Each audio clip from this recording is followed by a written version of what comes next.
Ouais, bonjour les amis, j'espère que vous allez bien, que vous êtes en forme, que vous avez la pêche. Bon, on démarre la semaine avec un Bitcoin qui frôle les 24 000 $, les amis.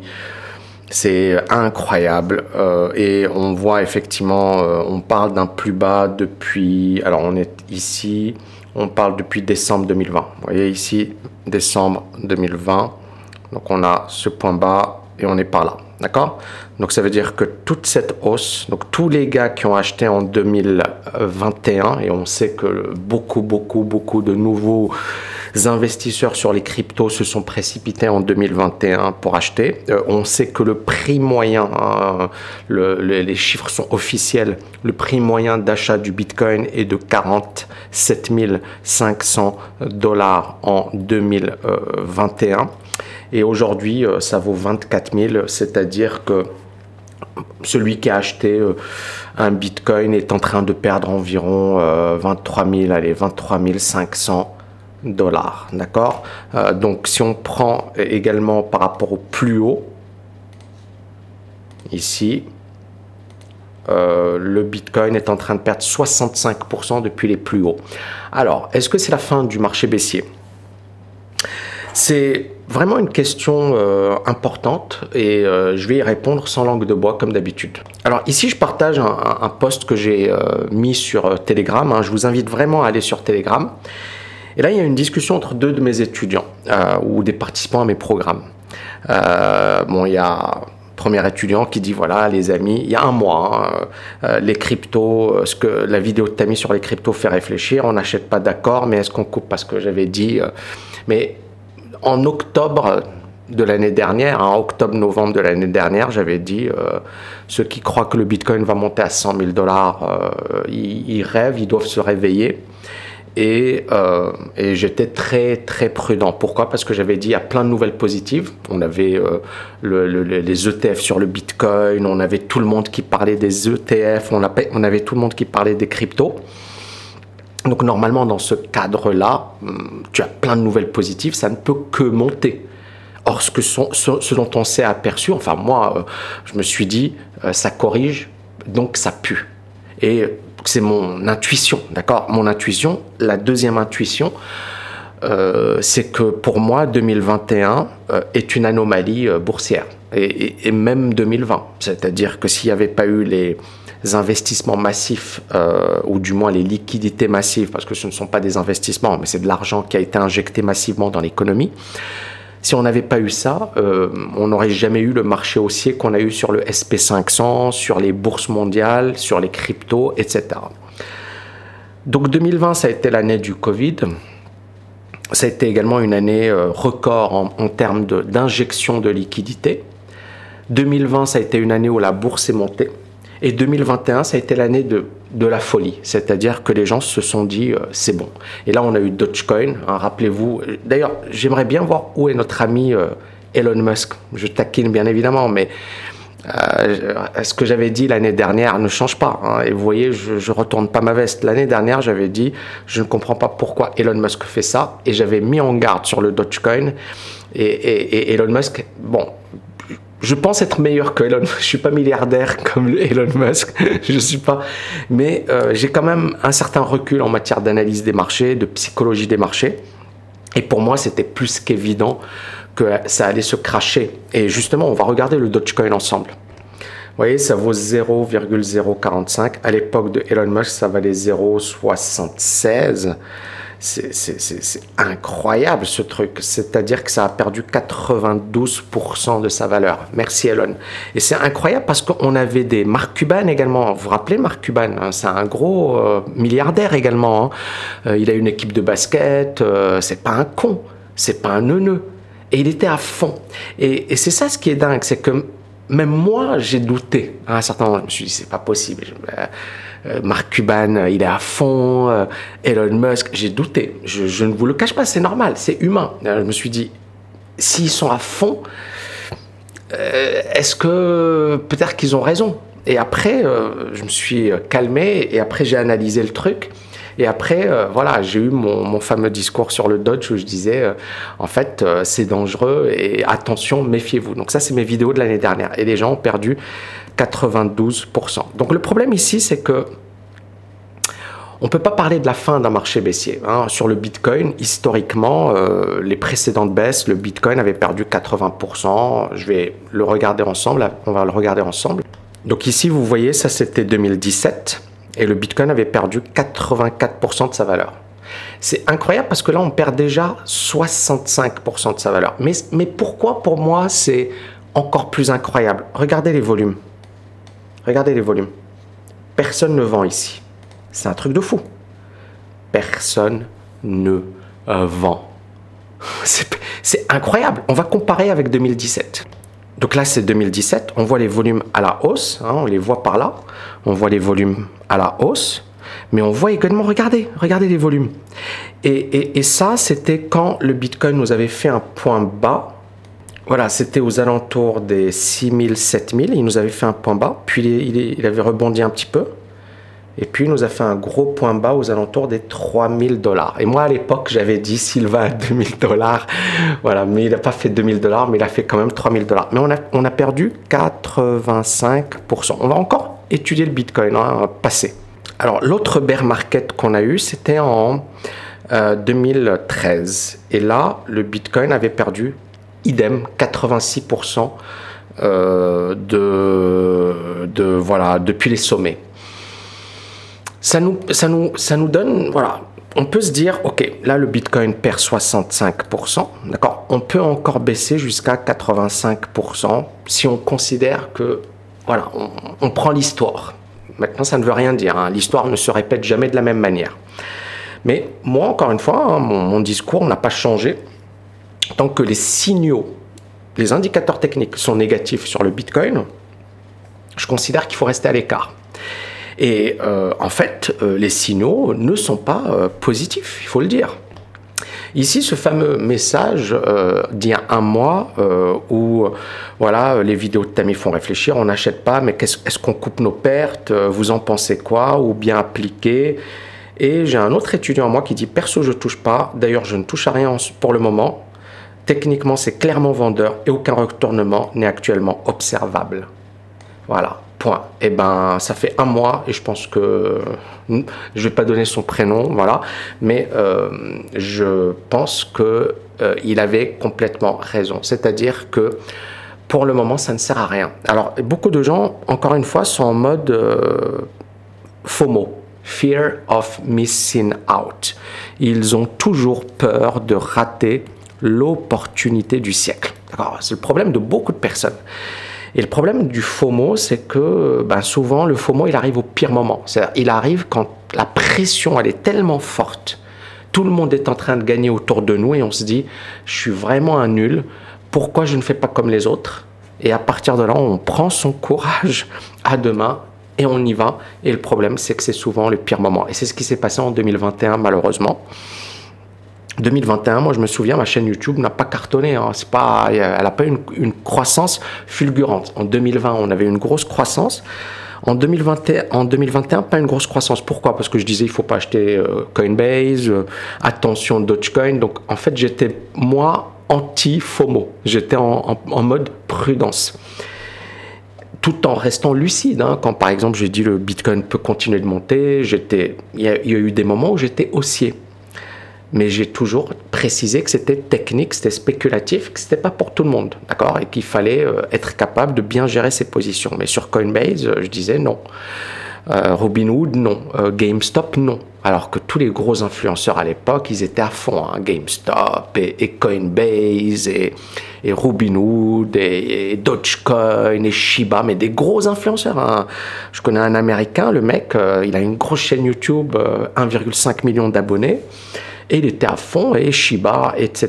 etc. Et aujourd'hui, haha. Et ça, c'est pas ce que j'ai envie. Moi, je pense que j'ai une responsabilité.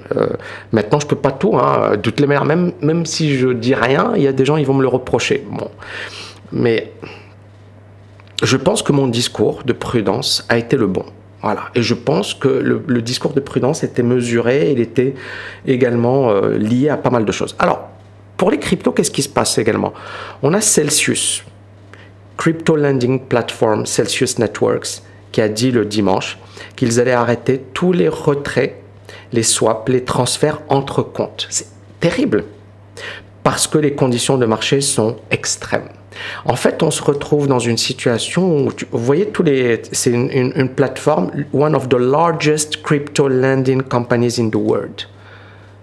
Et hier, dans la masterclass, d'ailleurs, les amis, vendredi, je donne un gros bootcamp sur les options, tami.net/OMI. Je pense que dans les conditions actuelles de marché, c'est énorme. Et si vous rejoignez ce bootcamp, vous aurez droit à la masterclass Investisseur Pro gratuitement. Je l'ai donné hier, c'était 6 heures de contenu, de folie, de folie. Et il y a quelqu'un qui m'a posé la question par rapport à ça. Tami, est-ce que... Et moi, je disais, voilà, grosso modo, et si ça arrive? Et regardez, juste après, eh ben, j'ai cette news et je me dis, oh là là, en fait, on est vraiment aujourd'hui à un moment où il faut être extrêmement vigilant par rapport à votre argent et vraiment en mode conservateur. Parce que la conjoncture, et je vais finir avec ça et ensuite je vais vous faire un petit récap des marchés, les taux d'intérêt vont monter. L'inflation est toujours là. Les dettes sont importantes. Pour moi, les cryptos égale anti-État. D'accord? C'est-à-dire que le dollar, c'est l'ennemi du Bitcoin. Donc les Américains ne voudront pas que le Bitcoin y monte. Ou alors, ils ont vraiment des intérêts énormes. Mais sinon, ils vont se dire, non, non, non, c'est contre le dollar. La BCE, Lagarde, qui nous explique que le Bitcoin ne vaut rien. La présidente de la Fed, la ministre de l'économie américaine, Janet Yellen, c'était l'ancienne présidente de la Fed, qui nous dit le dollar est dangereux pour les retraités. Le Bitcoin, le dollar il est dangereux, on est d'accord, mais le Bitcoin est dangereux. Quand vous avez des gens qui ont autant d'influence, qui sont au plus haut sommet de l'État, qui disent ça, est-ce que vous pensez qu'ils vont faire des cadeaux aux investisseurs sur les cryptos? Donc, et sachant qu'aujourd'hui, et c'est ça le problème, c'est qu'on risque de rentrer sur un marché baissier sur le S&P. Ce sera l'objet d'une autre vidéo. Mais là, le S&P, cette semaine, marché baissier. À part rebond surprise. Mais quand on parle d'un marché baissier, ça veut dire supérieur à 20%. C'est déjà le cas sur le Nasdaq. Mais là, maintenant, ça va être du lourd. C'est le S&P, le marché américain. Donc, ça veut dire que ça va faire très, très, très, très mal. Et ça veut dire que on va rentrer dans une configuration très compliquée. Et le dernier point, hein, et encore une fois, on est vraiment... Quand les gens parlent de Bitcoin, rappelez-vous, qu'est-ce qu'ils disaient sur le Bitcoin? Ils disaient égal protection contre l'inflation. On est d'accord? Tout le monde dit... le Bitcoin nous protège contre l'inflation, contre la planche à billets, contre les banques centrales. Le gros discours dominant pendant des années, ça a été ça. Et bien aujourd'hui, on a de l'inflation. On a la planche à billets comme jamais dans l'histoire. D'accord? Donc planche à billets qui est... Et pourtant, le Bitcoin perd 65%. Et je mets un gros point d'interrogation. Est-ce qu'on est d'accord pour le gros point d'interrogation? Un gros point d'interrogation. Et donc à partir de là, soyez pragmatiques les amis. On s'en fiche du Bitcoin, on s'en fiche du S&P, on s'en fiche de n'importe quel actif, parce que le plus important, et ce que j'ai constaté, c'est qu'il y avait beaucoup d'émotionnel dans les propos des investisseurs sur les cryptos. Et c'était genre, on est contre l'État, on est contre l'inflation, on est contre la politique économique. Il y a beaucoup d'émotionnel. Et en fait, oubliez tout ça. C'est pourquoi tu investis, pour gagner de l'argent, pour protéger ton argent, pour faire grossir ton argent. Vous voyez ce que je veux dire? Soyez pragmatique. Pourquoi tu investis? Arrête de me faire des discours politiques. On ne parle pas de politique, on parle de finance. J'ai investi mon fric. Alors, ce qui est marrant, c'est que il y a 2-3 mois, vous aviez des formations, genre comment faire 5% avec les cryptos par mois.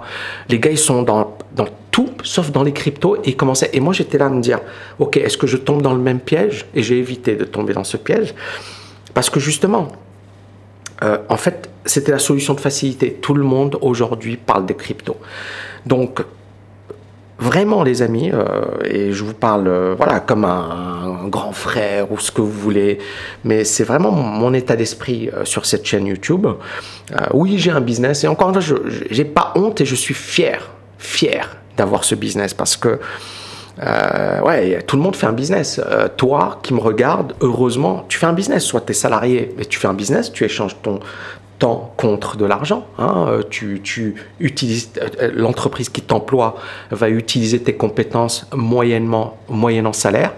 Tu es peut-être chef d'entreprise, ben dans ce cas, tu vends des beefsteaks, ou tu vends, je sais pas moi, des soins, ou tu vends de la santé, ou tu vends du coaching, ben, tu vends des services. Donc, il faut être fier. Moi, je suis fier de mon école, je suis fier de ce qu'on fait, et je suis fier de mon business. Alors, je suis très fier parce que je pense qu'on fait partie d'une minorité, et je pense que cette école, elle change des vies. Et je l'ai vu hier dans la masterclass, c'était incroyable. On avait des gros chefs d'entreprise, des gens qui ont quand même des gros patrimoines, etc. C'était vraiment un truc de ouf, du monde entier, et des gens qui ont déjà très bien réussi. Et ils disaient, voilà, j'ai été voir mon banquier, et c'était du gros n'importe quoi, et j'ai perdu beaucoup d'argent. Et il y a des gens, ils ont perdu des dizaines, des centaines de milliers d'euros, etc. parce qu'ils ne savaient pas comment investir. Ils ont les compétences, ce sont des gens qui sont intelligents, il y a beaucoup d'ingénieurs, beaucoup de gens qui sont quand même voilà, diplômés, travailleurs, etc. Mais quand il s'agit d'argent, ils ne savent pas comment l'investir. Et moi, mon but, c'est ça, c'est de vous apprendre à faire ça. Maintenant, aujourd'hui, moi, je pense qu'il faut être en mode sniper. Il ne faut pas être en mode le Bitcoin, j'adore. Arrêtez la politique. C'est du business. D'accord. Et tous les gars qui ont des chaînes YouTube, ouais, j'adore la crypto. Non, non, j'adore le pognon. D'accord. Moi, je vais être honnête avec vous. C'est-à-dire, il faut arrêter de raconter des conneries. Maintenant, on peut être passionné. Moi, je suis passionné de finance, je suis passionné d'économie, je suis passionné. Mais à un certain moment, là, moi, je ne suis pas passionné par le Bitcoin ou par le S&P ou par. Je veux protéger mon argent, je veux faire grossir mon capital. C'est aussi simple que ça. C'est pas, je m'en fiche des mecs sur les cryptos qui m'expliquent que voilà, ça va révolutionner le monde, etc.